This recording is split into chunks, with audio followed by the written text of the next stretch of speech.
Y bueno, pues la idea es ya completar este tema.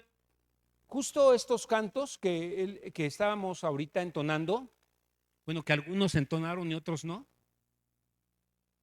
este, hablan del por qué tenemos un compromiso con la iglesia. Y eso es porque Dios ha sido bueno y por eso le servimos y por eso estamos aquí hoy. Y por eso hemos dispuesto nuestra vida, nuestro corazón, porque es una respuesta de todo lo que Él nos ha dado y ha hecho por nosotros. Quiero invitarlos a que oremos. Padre, te damos muchas gracias, Señor, porque tal como lo cantábamos, tú eres bueno y tú mereces la gloria y tú mereces el reconocimiento. Y hoy estamos aquí, Señor, en agradecimiento a todo lo bueno que tú has sido con nosotros. Señor, llévanos a más. Te pedimos en el nombre de Jesús que tu palabra nos permita ir a más, que no retrocedamos, que no nos desviemos, que nos mantengamos firmes, Señor, haciendo tu voluntad y que dispongamos nuestro corazón para ir a más. Que ese sea nuestro deseo y nuestro anhelo. Amarte cada día más y darte más a ti que nos lo has dado todo, Señor. En el nombre de Jesús, amén. La semana pasada comenzábamos o partíamos de la pregunta, ¿cómo podemos saber si una persona está comprometida con la iglesia? Obviamente esta pregunta no es para identificar a los que no están comprometidos, ¿no? No se trata de hacer una cacería de brujas, sino el propósito es para analizarnos, para poder nosotros identificar qué hay en nosotros por lo cual podemos decir que no estamos comprometidos con la iglesia. ¿Qué hemos descuidado? ¿Qué cosas o qué decisiones hemos tomado que nos dejan ver ahora a la luz de la palabra que es por falta de compromiso, que es por falta de amor? Entonces, por eso es importante que esto lo escuchemos. Y esta palabra, hermanos, no solamente es para ustedes, esta palabra también es para los servidores, es para los pastores. Y esta enseñanza yo deseo con todo mi corazón que todos renovemos nuestro compromiso y seamos cada vez más fieles. Entonces, para ir como cerrando ya el tema, las personas más comprometidas son las que han tomado la decisión de hacerse miembros de una congregación. Ustedes decidieron hacerse miembros en esta comunidad de integración familiar. Entonces, esto nos habla de compromiso. Cuando alguien decidió, no todos, no porque estén aquí significa que todos lo hicieron, ni porque todos vengan a una reunión significa que todos ya lo hicieron, pero sí ha habido oportunidad de hacerlo formalmente. Hay quienes se acercan con nosotros y nos dicen, yo quiero formar parte de esta congregación y me pongo a sus órdenes para servir y tómenme en cuenta a mí y a mi familia para lo que les podamos ayudar. Eso es un compromiso, eso es una decisión y eso es lo que hace que una persona sea miembro de una iglesia, que tenga la membresía de una iglesia. No podemos decir que estamos bien con Cristo si no formamos parte del cuerpo de Cristo. No podemos decir que estamos bien con Cristo si no formo parte de una congregación. Algo que estudiábamos la semana pasada en las epístolas es que todo lo que Pablo y los apóstoles escribían era a las iglesias, era a esa porción de gente que estaba reunida, que estaba congregada y que estaba esperando un mensaje, y ese mensaje fue dado a las iglesias. Entonces eso es lo correcto. Y si solo estoy de paso, Yo decía que algunos vienen y de aquí brincan a otro lado y de aquí se van a otro lado y están en otro lado y no se establecen en ninguna. Eso nos deja ver cuando solo estamos flotando, solo estamos por encimita. Pasamos por un lugar y de ahí algo no nos gusta, algo no nos convence y nos vamos a otro. Y estamos así. El problema es que, o sea, es bueno ver que haya algo que no me deje tomar una decisión. El problema es que durante tanto tiempo o tantos años no tomes la determinación ya de tener el compromiso de estar siendo parte de una congregación. Entonces, las personas que no sienten ningún apego, las personas que no sienten ningún compromiso para asistir regularmente a una congregación, no les podemos decir que son miembros, son solo simpatizantes, ¿sí? O sea, solamente están por momentos y por lo mismo, como son solo simpatizantes y no tienen un compromiso, por lo mismo no están involucrados en un servicio.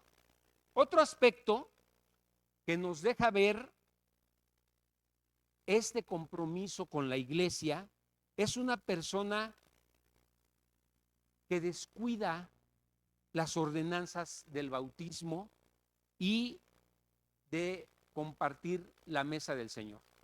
Estos dos aspectos son muy importantes porque esto fue algo que Cristo nos pidió que vigiláramos y que hiciéramos, ¿sí?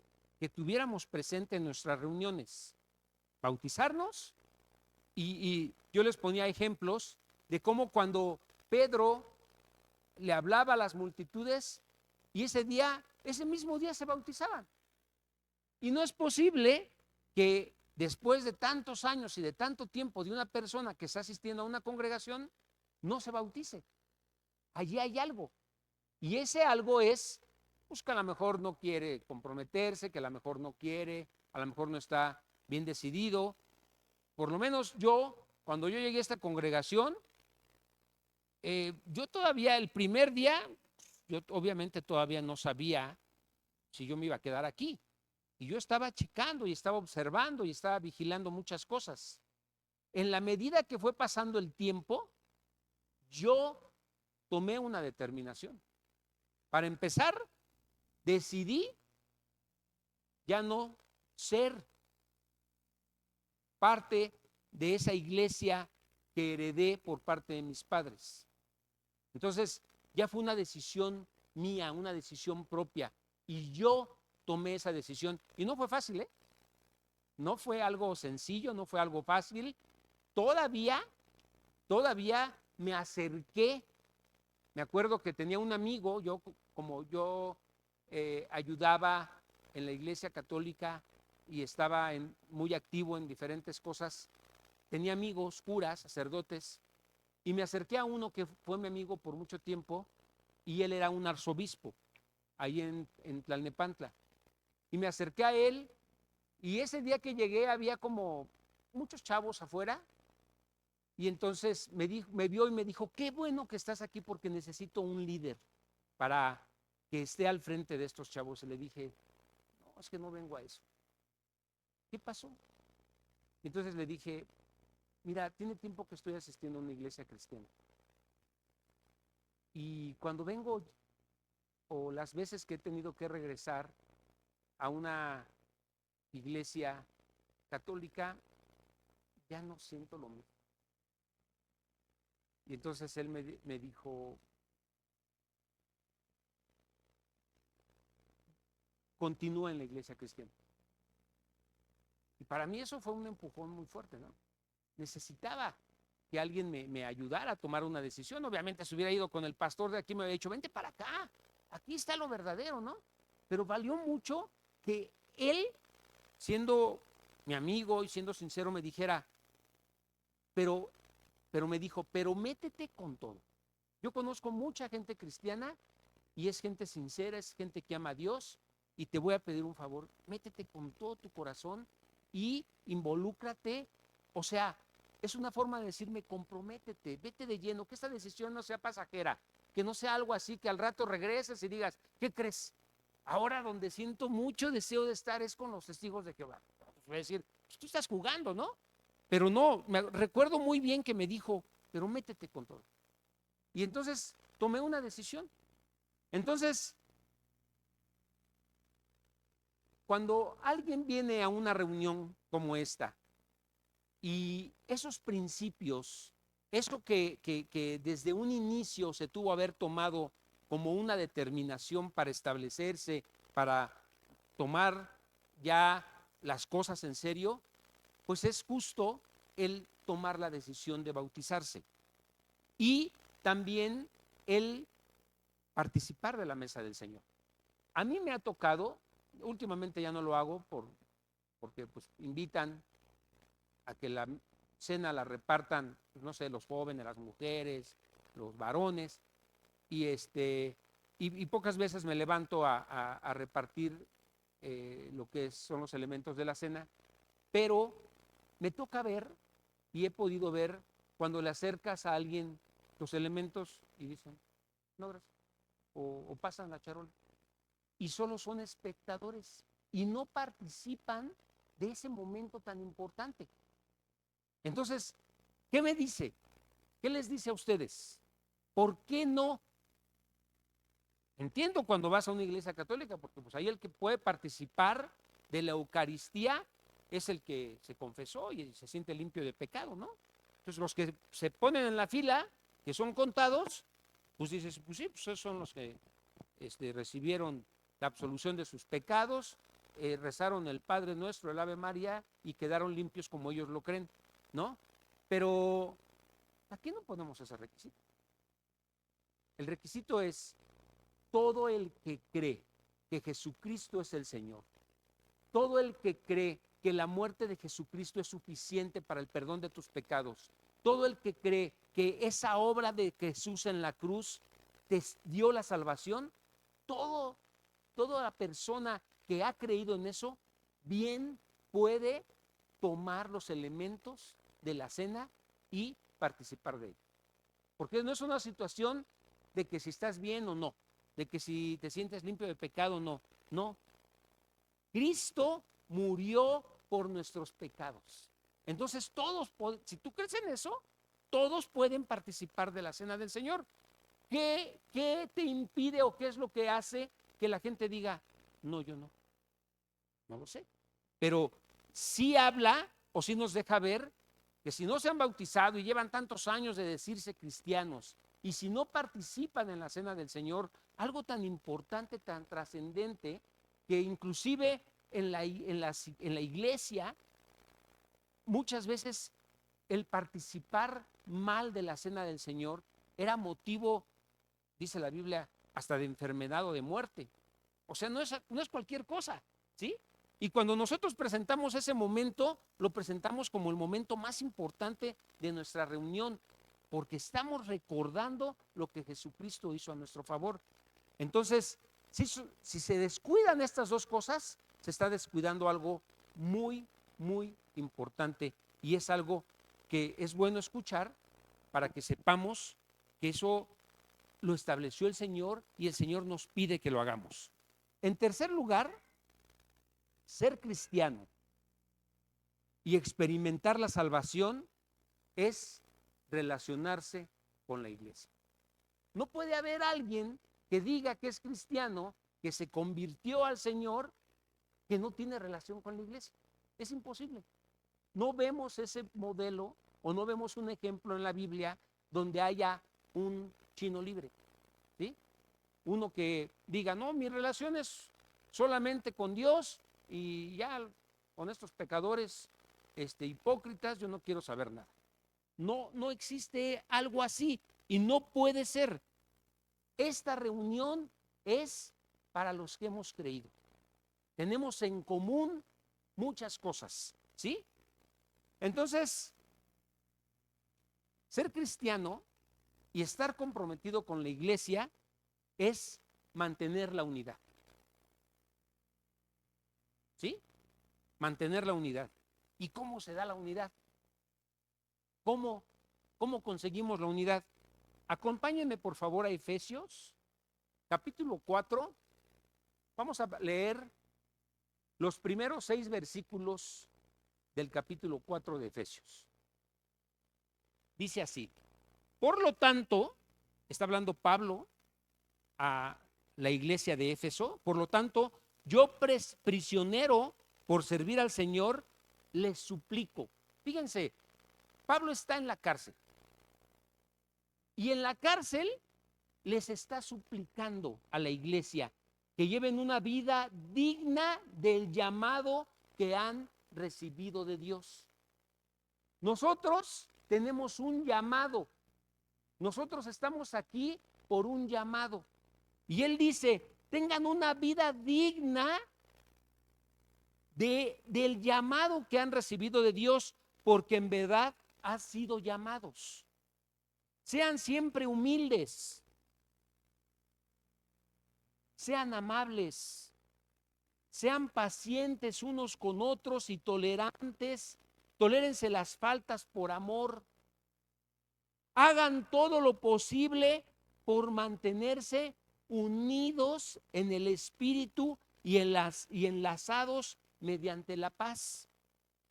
Pues hay un solo cuerpo, un solo espíritu, tal como ustedes fueron llamados a una misma esperanza gloriosa para el futuro.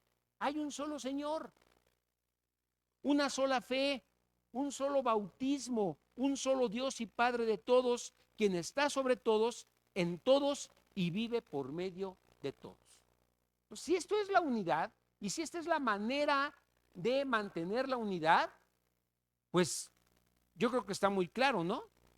Es con humildad, es con amor, es considerando que somos solo hijos de un mismo Dios, ¿sí? Tenemos un mismo espíritu y somos una sola iglesia. Entonces, ¿cómo podemos resumir todo esto que hemos estado viendo? Bueno, vamos a Hechos 2:42. Hechos 2:42 dice, todos los creyentes se dedicaban a las enseñanzas de los apóstoles, a la comunión fraternal, al partimiento del pan. Estaban juntos en las comidas, entre ellas la cena del Señor, y estaban juntos en la oración. Eso significaba ser creyente, eso significaba ser un cristiano. Se reunían, ¿sí? Estaban juntos, partían el pan, se bautizaban, oraban, alababan al Señor. Esta era la reunión, esta es la reunión. Ese es el propósito de reunirnos. Entonces, aquí mismo un versículo antes, en el verso 41, aquí nos explica cuando nace la iglesia, y dice que entonces aquellos que recibieron sus palabras, ¿quién estaba compartiendo la palabra? Era Pedro compartiéndoles la palabra. Conforme les predicó, fueron bautizados, ¿sí? Y pues es obvio, ¿no? Cuando nosotros lo leemos, inmediatamente fueron bautizados. Y fueron añadidos ese día a la iglesia 3,000 personas. ¿Añadidos a qué? Añadidos a la iglesia. ¿Y quién era la iglesia? A ver, ¿quiénes eran la iglesia en ese entonces? Estaban haciendo la iglesia y se añadieron 3,000. ¿A quiénes fueron añadidos? ¿Qué sabemos atrás? ¿Quiénes eran los que se reunían? Pues por lo menos eran los que se reunían ahí en el aposento alto, ¿no? ¿Cómo cuántos eran? Unos 125, 140 que estaban reunidos ahí. Pues 3,000 se reunieron allí, se agregaron a esa lista. A los que estaban en el aposento, la iglesia empezó con 12 y empezaron a haber más seguidores. 12 fueron escogidos por el Señor y después no eran los únicos apóstoles, había mujeres, hombres que seguían a Jesús en sus enseñanzas. Y entonces, cuando Pedro comparte, 3,000 creen y fueron añadidos a la iglesia, o sea, fueron añadidos a esos poquitos que había antes. Y bueno, pues esto me dice que tuvo que haber algún secretario o alguien que podía escribir los nombres de estas personas que fueron bautizadas y que fueron añadidas a la iglesia, ¿no? O sea, me deja ver que había una relación, que había un control de cómo estaba creciendo la iglesia y cuántos había, se sabían los nombres, entendían quiénes eran esas personas y todas fueron añadidas a esa lista.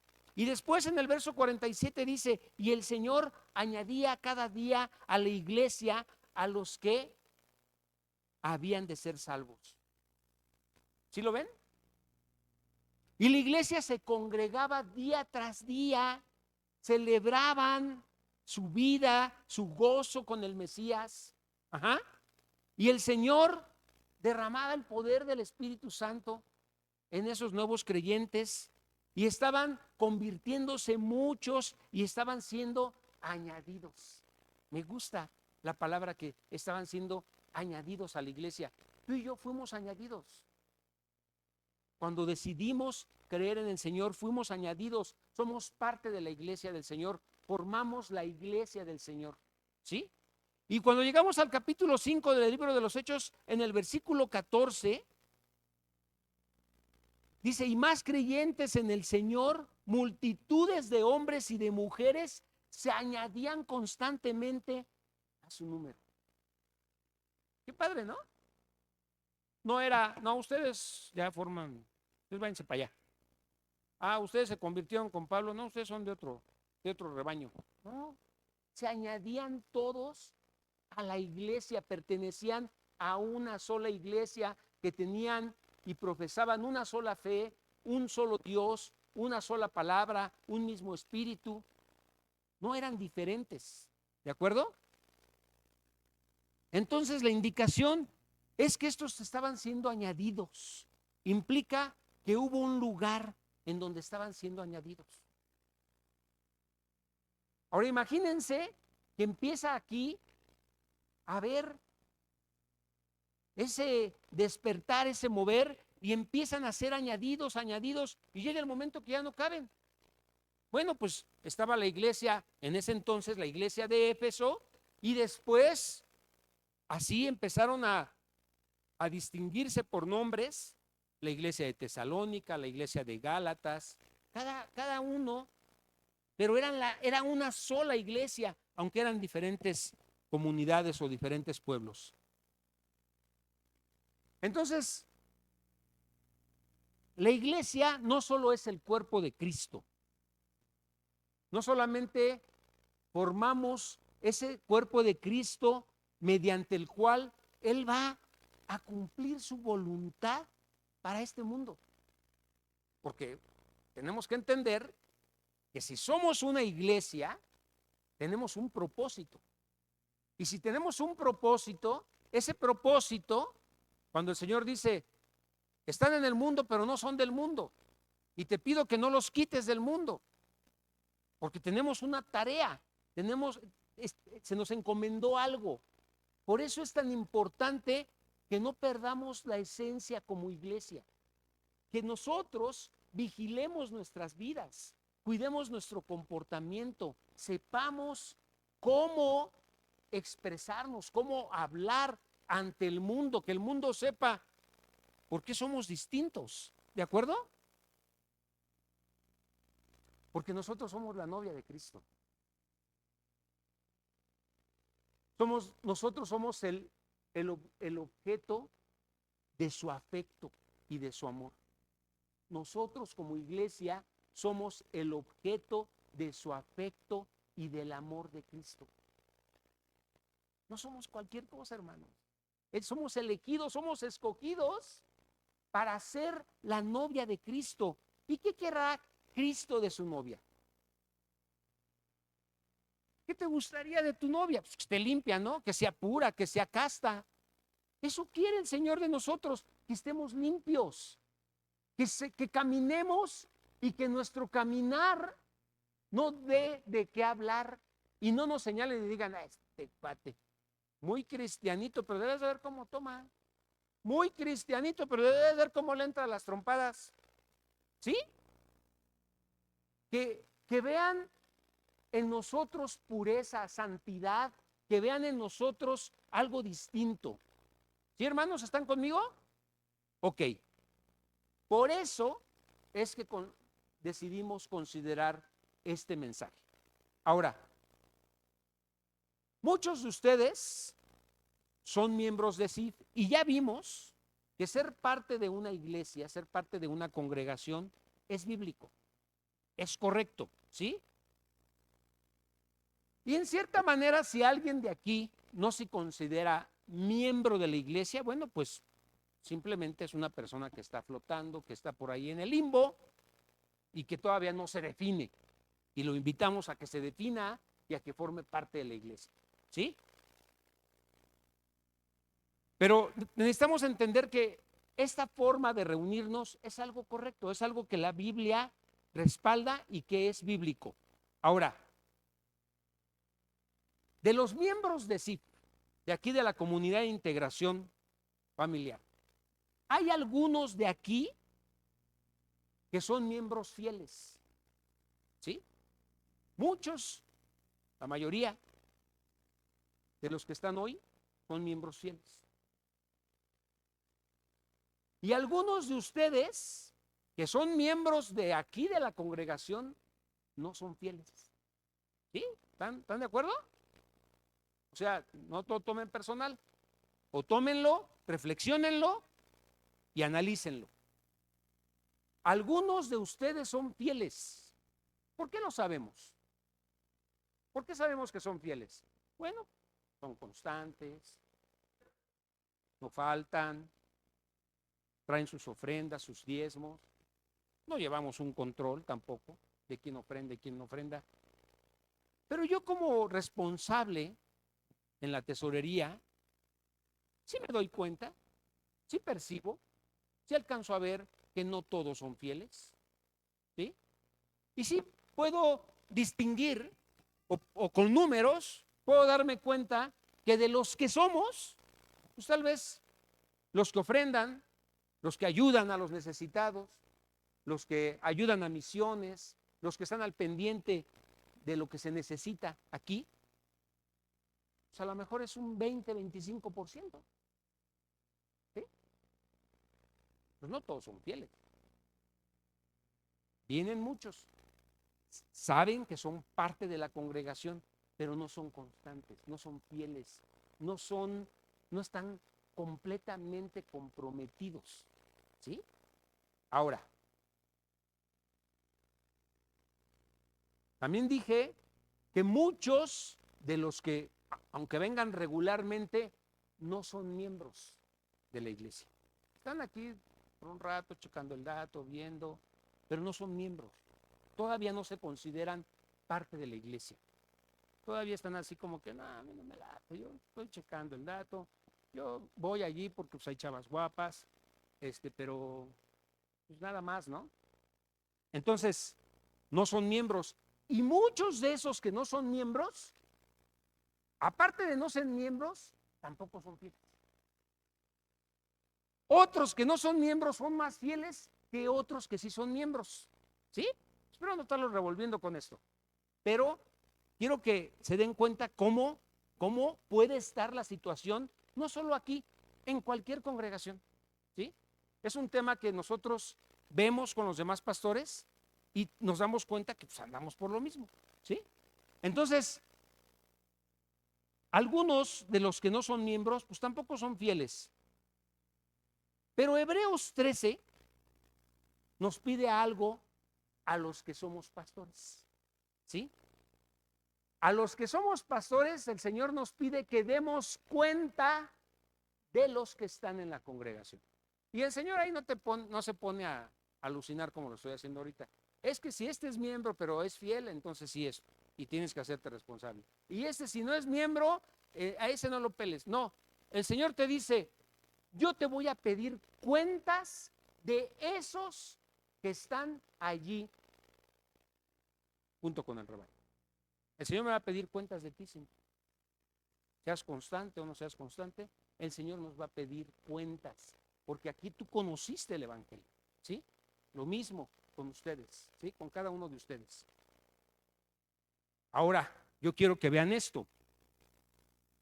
¿Cómo podemos pastorear al rebaño por el que se nos van a pedir cuentas, por el que tenemos que rendir cuentas a Dios, si ni siquiera conocemos al rebaño? Porque muchos ya son miembros cibernéticos, ya nada más nos oyen por internet, ¿sí? Ya no asisten, ya nada más nos ven, ya son tamagotchis. ¿Se acuerdan de los tamagotchis?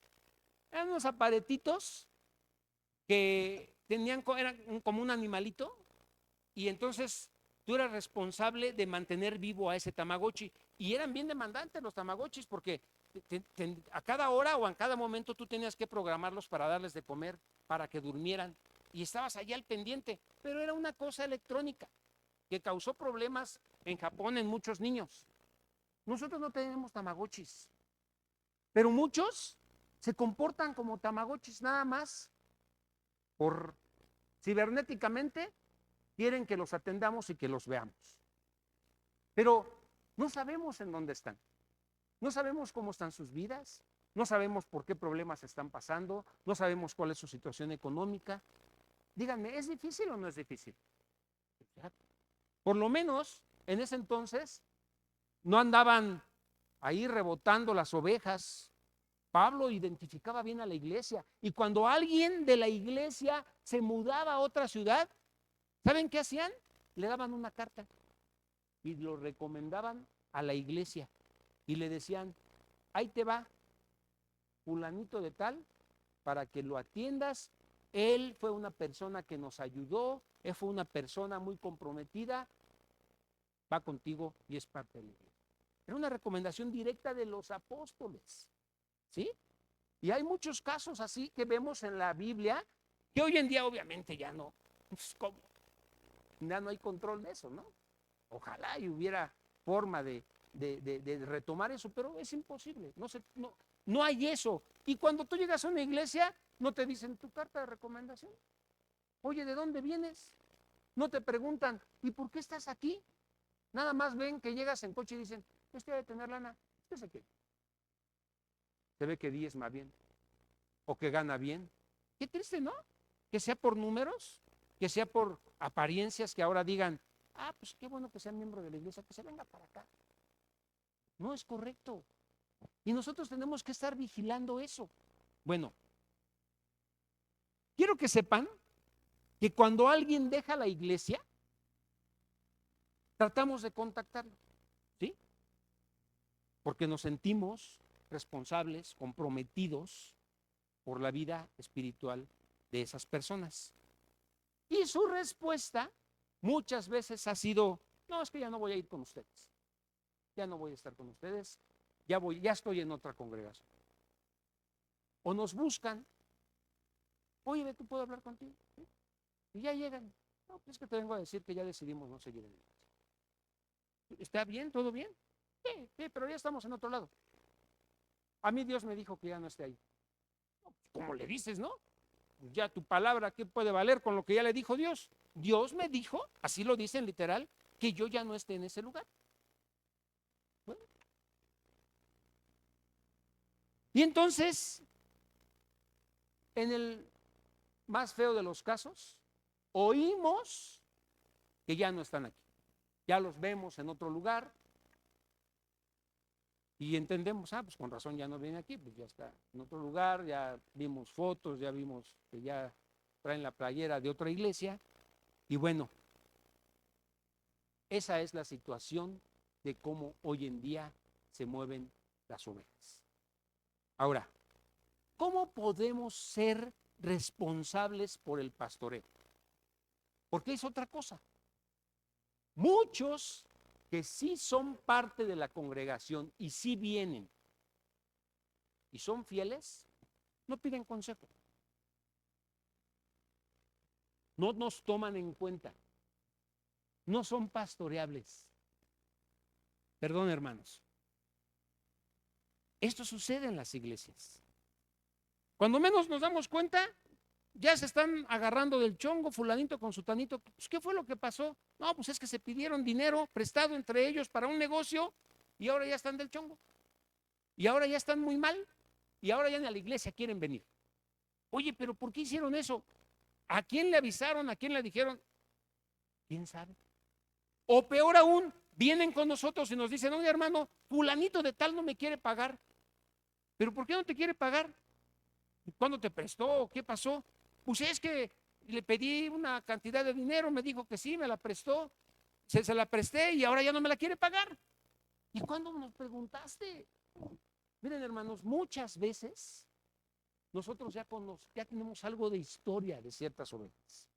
Y es bueno que nos vengan y nos consulten. Sí, consulten. Nosotros no somos los dueños de sus vidas, pero es bueno que vengan y nos consulten y nos digan, hermano, ¿estará bien? Mire, fulanito de tal me está pidiendo tantos miles de pesos. Y nosotros podríamos decirles, préstaselos, no te preocupes, no te preocupes. O podríamos decirles, híjole, no tengo paz. Yo creo que no. ¿Sí lo ven? Pero se mueven y cuando ya están con la bronca, vienen y nos dicen, oye, ves que fulanito está así y así. Bueno, ¿cómo hacerlo bien? Bueno, Hebreos 13, 17, 18 nos dice algo que quiero que tomen en cuenta. Dice, obedezcan a sus líderes espirituales y hagan lo que ellos dicen. Y ahorita les voy a poner allí un asterisco para aclararles algo de lo que nosotros les debemos decir o cómo deben tomar lo que nosotros les decimos. Porque otra vez les vuelvo a repetir, no somos sus amos. No somos los que determinamos qué hacen y qué no hacen. ¿Sí? Entonces, dice aquí, ¿cuál es la tarea de los pastores? Y pastores que están presentes, tomémoslo en cuenta. Dice, la tarea del pastor es cuidar el alma de ustedes y tienen que rendir cuentas a Dios. Nosotros estamos para cuidar sus almas. Y el Señor nos va a pedir cuentas y se las tenemos que dar. ¿Sí? O sea, la responsabilidad que nosotros tenemos ante Dios es diferente a la que ustedes tienen.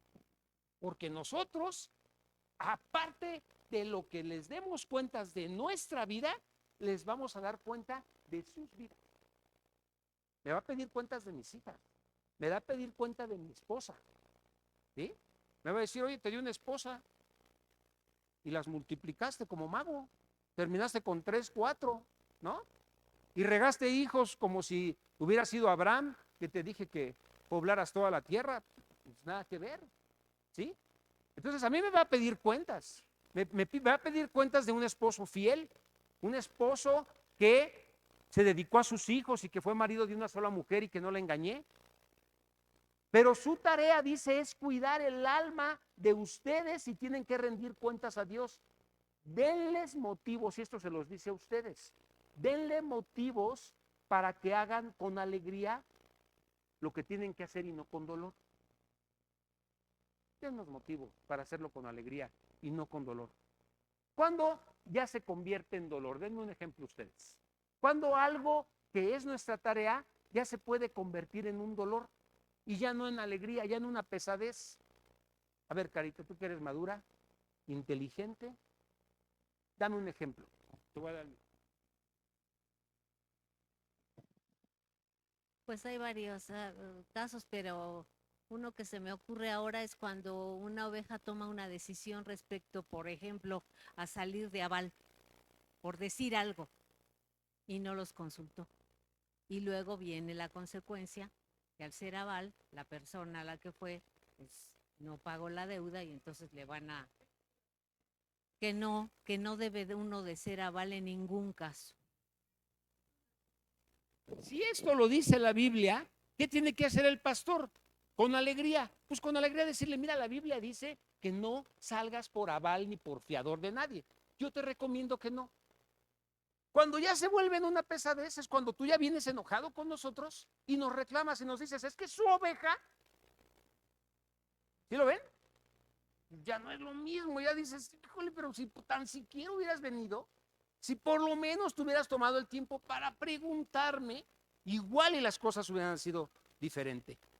Entonces, esto último ciertamente no los bendecirá a ustedes, dice la palabra. Oren por nosotros, pues tenemos la conciencia limpia y deseamos comportarnos con integridad en todo lo que hacemos. Hermanos, les aseguro que ese es el deseo de los pastores de esta congregación. Comportarnos con una conciencia limpia, transparente, no aprovecharnos de ustedes. Ese es el deseo de nosotros. No abusar, no sacarles dinero, no aprovecharnos de su situación. Imagínense que yo sé que alguien necesita dinero y me acerco como pastor a decirle, no te preocupes, yo te presto, pero me vas a dar un porcentaje. ¿No sería un abuso ese? Los pastores de aquí no hacemos eso. Y si alguien se entera de eso, venga y acúselo, ¿sí? Porque no es correcto. Ok, resumiendo, formar parte de una iglesia y servir en ella, para empezar, es un asunto de obediencia. Identificarse con la iglesia, unirse de manera oficial, decir que ya es miembro de una iglesia, es un tema de obediencia. Hazlo por obediencia. El Señor te lo pide, ¿sí? En el Nuevo Testamento indica claramente que los creyentes fueron bautizados y se reunieron en grupos y se congregaban y eran reconocibles, ¿sí? No había alguien que anduviera flotando, rebotando o que dijeran, ese no tiene pastor. No, ese es de Apolos, decían. Ese es de Cefas, este es de Pablo. Estaban bien identificados quiénes eran. Y sus nombres estaban en una lista, pertenecían a una congregación. Aquí nosotros los hemos invitado, hermanos, actualicen sus datos. ¿Para qué? Pues simplemente pasó una pandemia, pudimos sacar los teléfonos, hablarles, contactarlos, supimos que estaban enfermos, fuimos, los visitamos, oramos por ustedes. Solo para eso. No les vamos a pedir prestado ni nada de eso, ni les vamos a vender nada. Es con el propósito de vigilar cómo están, de saber cómo están. Entonces, esa gente se identificaba como el rebaño y los pastores sabían quiénes eran.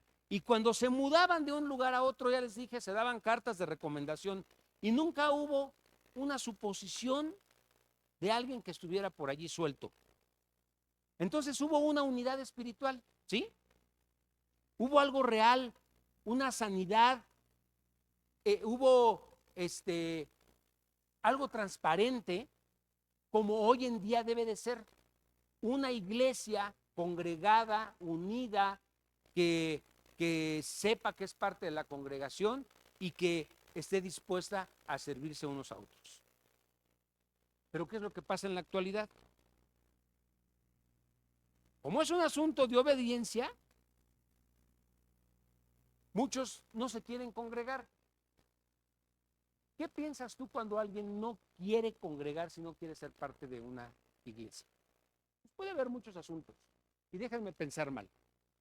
Si es un asunto de pecado, yo le quiero decir a las personas que están esperando estar completamente limpias para reunirse, que no esperen tanto. Miren, los que estamos aquí, incluyendo a los pastores, tenemos pecado. ¿Sí? Estamos aquí no porque ya estemos flotando y seamos completamente intachables. Tenemos errores.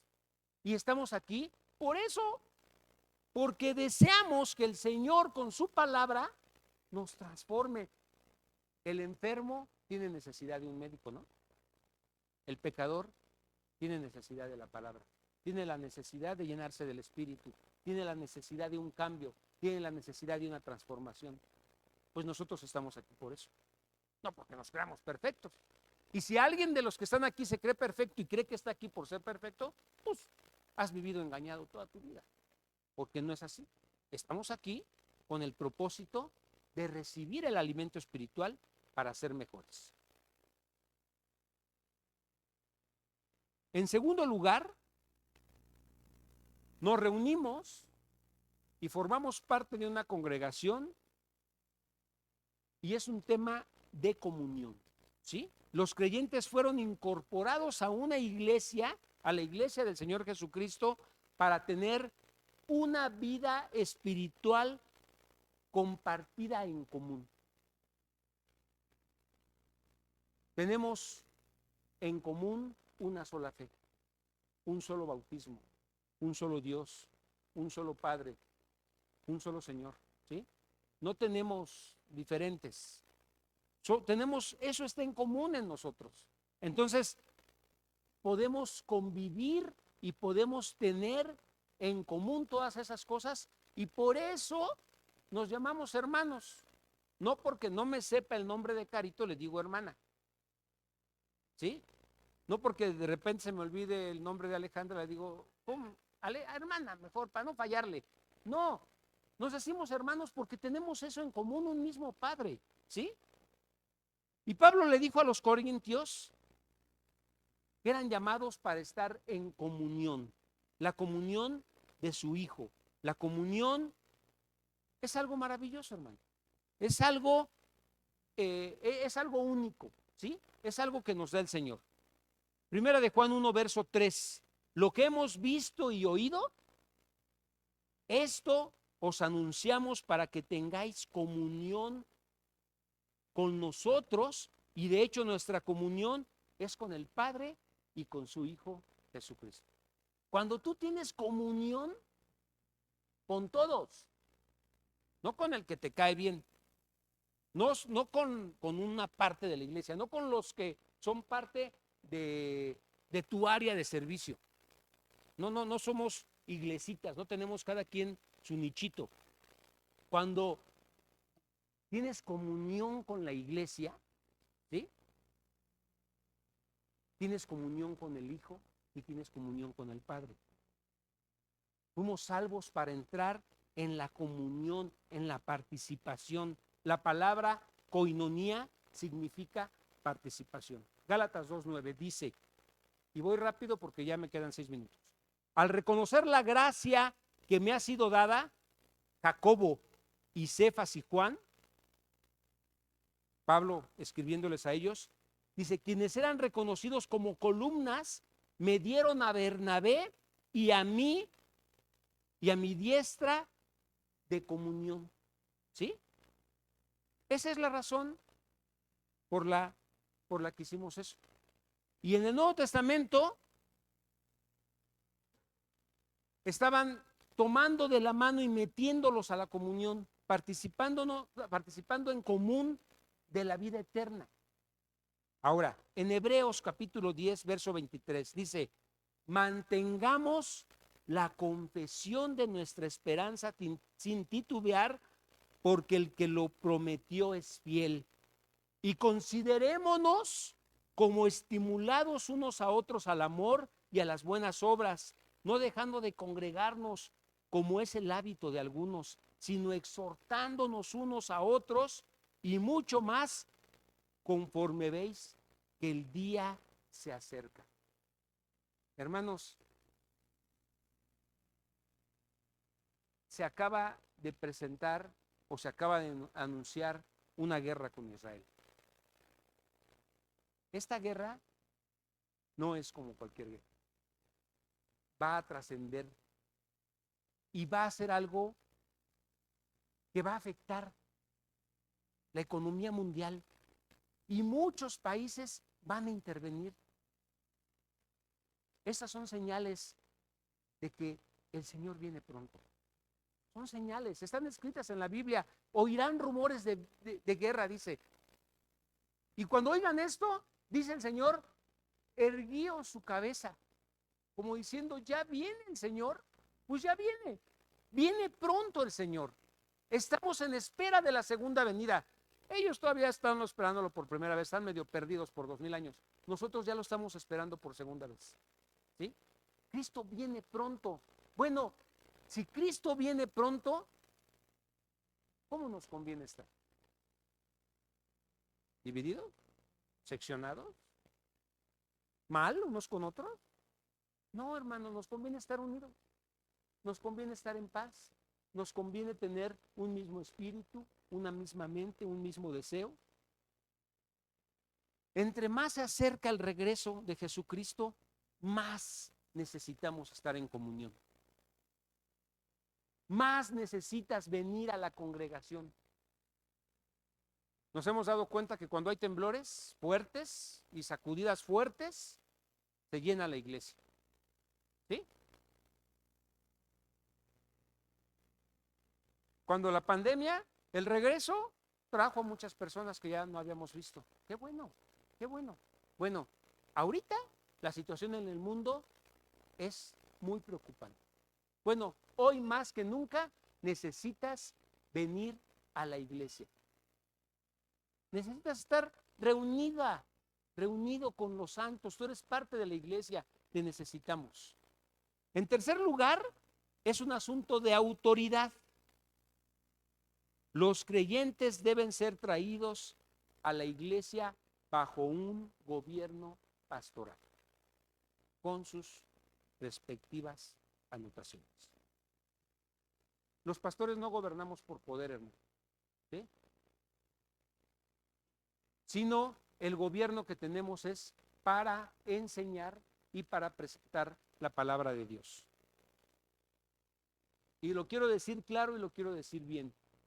Nosotros no tenemos autoridad sobre sus vidas. Nosotros no determinamos con quién se casan o con quién no se casan. Nosotros no estamos para eso. La decisión es de ustedes. Entonces, ¿qué? Entonces, ¿por qué de repente salen y dicen y lo único que les pedimos es que hagan las cosas bien? ¿Sí? Eso es lo que les pedimos. Si no tienes la edad, si no tienes los recursos para casarte, si no tienes muchas cosas que son necesarias y esa decisión la vas a tomar, bueno, primero preocúpate por lo otro, ¿sí?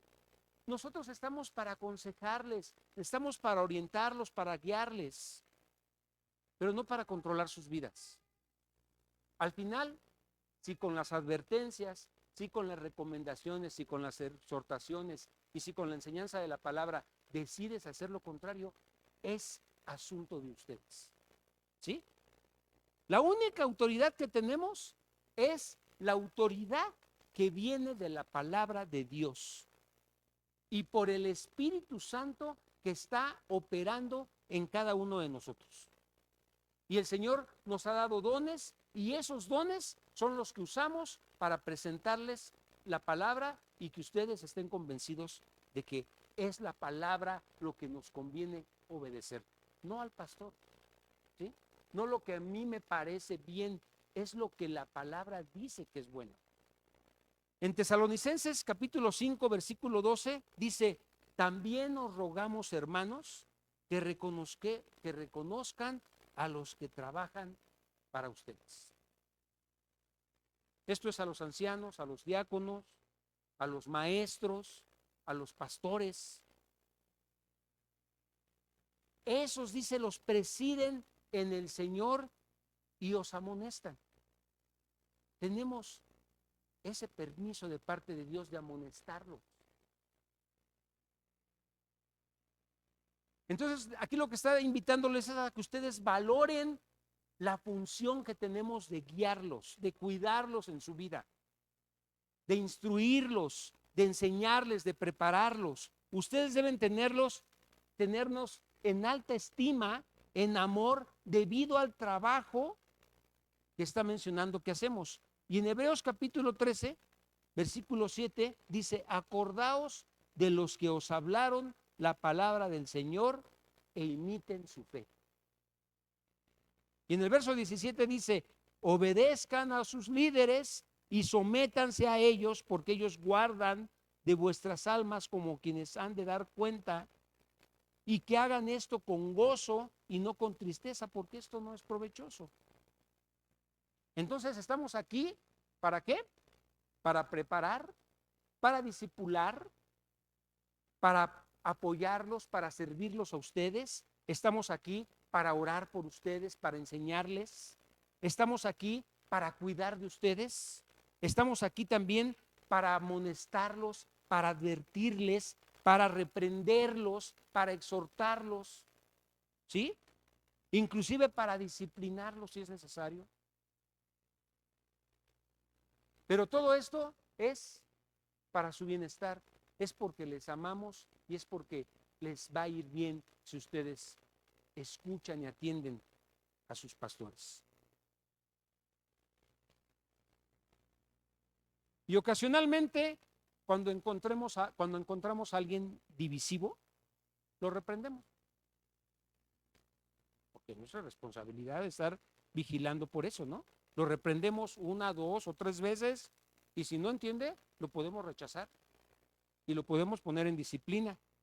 Y cuando encontremos a alguien que continúa pecando y ya se le advirtió y ya lo disciplinamos y ya lo amonestamos, todo eso lo hacemos para que se arrepienta y después para poderlo restaurar. El asunto es que muchos no se dejan y mejor se van. Pero somos responsables de la pureza de la iglesia, hermano. Y todo eso es para la limpieza de la iglesia y para la virtud y la santidad del rebaño de Dios. ¿Sí? Yo sé que a algunos no les gusta oír esto. Y cierran sus oídos y no están dispuestos. Pero tenemos una responsabilidad. Nosotros vamos a dar cuentas por ustedes. En cuarto lugar, es un asunto de identidad. Y con eso termino. Tenemos un título de cristianos. Esa es nuestra identidad. Somos hijos de Dios. Significa, cristiano significa pequeños Cristos. Ustedes se han unido con Cristo y de alguna manera nos hemos identificado en un sentido en donde Él viene a nuestras vidas. Él está en nosotros, Él está en nuestras vidas, Él participa con nosotros. Están juntas la vida de Cristo y la vida de nosotros. Esa es nuestra identidad. Nuestra vida está escondida en Cristo. ¿Qué dice Gálatas 2:20? Ustedes son de Él. Somos de Cristo, le pertenecemos a Él. Ustedes han sido comprados por precio, redimidos por la sangre preciosa de Cristo. Llevamos su nombre, ¿sí? Eso es lo que somos. Somos de Cristo gracias a su salvación y llevamos su nombre más que cualquier otro nombre. Más que el apellido, más que cualquier otra cosa, llevamos el nombre de Cristo. Somos su iglesia, somos su cuerpo y somos su novia. Y nosotros, como su novia, debemos cuidarnos y debemos permanecer limpios para la venida del Señor. ¿Sí? Yo quiero invitarte a que renueves tu compromiso con el Señor. A mí me sirvió mucho cuando vino el pastor Sergio hace unas semanas y escuchamos su mensaje y el saber de tantas personas que se acercaron y de otras que me escribieron y que me dijeron y que me agradecían todo lo que hacía y todo lo que estábamos dispuestos como pastores a hacer, me animó, renovó mi disposición de servirle al Señor, renovó mi actitud y me sirvió. No sé, creo que ya lo hemos platicado, yo creo que a los demás pastores fue lo mismo. Y yo quiero ahora animarlos a ustedes, hermanos. Quiero invitarlos a renovar su compromiso con el Señor. Son hijos de Dios, ¿sí? Entonces, yo los invito a que se pongan de pie.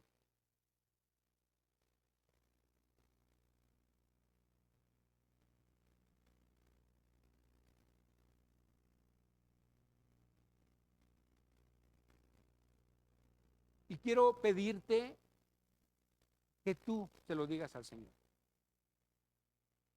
No quiero ser yo el que te haga casi a fuerzas. Ya estás de pie, pues ya que me queda, ¿no? Pero que seas tú, que tú tengas la disposición de decirle, Señor, yo quiero renovar mi compromiso primeramente contigo, porque de ti tengo todo. ¿Sí? Cierra tus ojos, hermano. Señor, como te cantábamos al principio, te amamos, te servimos, te honramos, te damos la gloria y estamos aquí por lo que tú has sido por nosotros.